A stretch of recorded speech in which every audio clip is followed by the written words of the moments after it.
Мұқағали Мақатаев, қайран қарасызмай.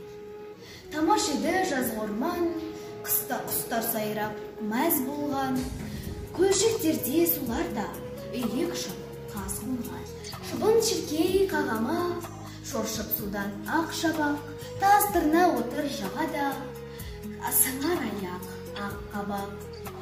Елік ертіп лағын, еңкейеді суатқа. Елеңдетіп құлағын, тыншымайды бірақ та. Көк құтандар көлбеңдеп, көтерілмей алмайды. Жалғыз ербеңдеп, көк қояндар зулайды.